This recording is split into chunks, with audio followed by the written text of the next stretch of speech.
नमस्कार दोस्तों, मैं मिलती हूँ एक और नई कहानी के साथ रंक से राजा। एक दिन महाराज कृष्णदेव राय अपने दरबार में बैठे थे। राजकाज का काम संपन्न हो चुका था। उस दिन महाराज बहुत खुश, दरबारी भी महाराज की खुश मिजाजी भांपकर अपने आस पर विराजमान थे। महाराज ने अचानक दरबारियों से सवाल किया, बादल क्या करता है? दरबारियों ने एक स्वर में कहा, पानी बरसाता है। महाराज ने फिर पूछा, बादल कैसे बनता है? पानी जब गर्म होता है तब वह भाप में बदल जाता है और वही भाप आकाश में जाकर बादल बन जाती है। दरबारियों ने फिर एक स्वर में जवाब दिया। महाराज इसी तरह कुछ पूछते और सभी दरबारी उसका जवाब देते रहे। इस बदकही के दौरान महाराज ने अचानक पूछा, ये दुनिया किसने बनाई? दरबारियों ने जवाब दिया, भगवान ने। महाराज ने फिर पूछा, भगवान क्या करते हैं? इस प्रश्न के साथ ही दरबार में सन्नाटा छा गया। महाराज कृष्णदेव कुछ देर तक दरबारियों को देखते रहे, लेकिन जब कोई भी दरबारी कुछ नहीं बोला तब उन्होंने दरबारियों को प्रेरित करते हुए कहा, भाई आप सभी इतने विद्वान हैं, कोई तो कुछ बोलिए।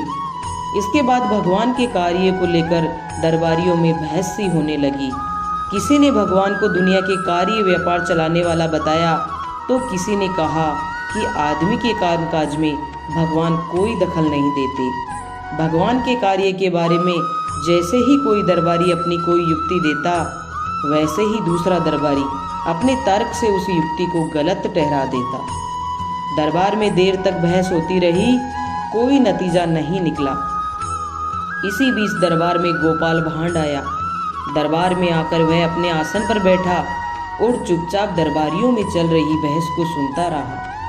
महाराज जब किसी भी दरबारी की बात से सहमत नहीं हो पाए तब उन्होंने गोपाल भांड से कहा, गोपाल अब तुम ही बताओ कि भगवान क्या करते हैं? गोपाल ने मुस्कुराते हुए कहा, महाराज इस प्रश्न का उत्तर तो मैं जरूर दूंगा, मगर उत्तर पाने के लिए मुझे आप अपना राजसी लिबास धारण करने तथा राज सिंहासन पर बैठने की इजाज़त दें। इसके साथ ही आप मेरे वस्त्र पहनकर मेरे आसन पर बैठें। इसके बिना इस प्रश्न का उत्तर देना कठिन है। महाराज कृष्णदेव गोपाल भांड की तीक्ष्ण बुद्धि के कायल थे। उन्होंने इतना तो समझ ही लिया कि गोपाल इन दरबारियों से अलग किस्म की कोई बात बताने जा रहा है, इसलिए उत्सुकतावश उन्होंने वैसा ही किया जैसा गोपाल ने कहा था। गोपाल राजसी लिबास पहनकर राज सिंहासन पर बैठ गया और महाराज कृष्णदेव गोपाल के साधारण लिबास में उसके आसन पर जाकर बैठ गए। राज सिंहासन पर बैठने के बाद गोपाल ने राजा कृष्णदेव तथा दरबारियों से कहा, अब तक आप में से किसी ने भगवान के कार्य के बारे में सही उत्तर नहीं दिया। मैं आपको बताता हूँ कि भगवान क्या करता है। इतना कहने के बाद गोपाल भांड कुछ देर के लिए चुप हो गया। फिर उसने दरबारियों से कहा, एक बार आप मुझे देखें और एक बार महाराज को, और ये बताएं कि आप क्या समझे।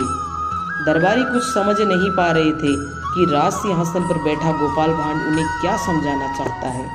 उन्होंने एक बार गोपाल भांड को देखा और फिर महाराज कृष्णदेव को। उन्हें फिर भी कुछ समझ में नहीं आया। उन्हें शांत देखकर गोपाल भांड ने उनसे पूछा, क्या आप लोगों की समझ में आया कि भगवान क्या करते हैं? दरबारियों ने फिर कहा, नहीं। गोपाल भांड ने पूछा, महाराज और मुझको देखकर भी आप कुछ नहीं समझ पाए कि भगवान क्या करते हैं? दरबारियों ने जवाब दिया, नहीं। महाराज कृष्णदेव उतावले हो रहे थे। उन्होंने गोपाल भांड से कहा, गोपाल अब पहेलियां मत बुझाओ और साफ साफ बताओ कि भगवान क्या करते हैं। तब गोपाल ने विनम्रता से कहा, भगवान ही वह शक्ति है जो राजा को रंक और रंक को राजा बना दे। इसी के कारण भगवान को सर्वशक्तिमान कहा जाता है। गोपाल का यह उत्तर सुनकर दरबारी वाह वाह कर उठे और महाराज कृष्णदेव ने प्रसन्न होकर गोपाल भांड को गले से लगा लिया।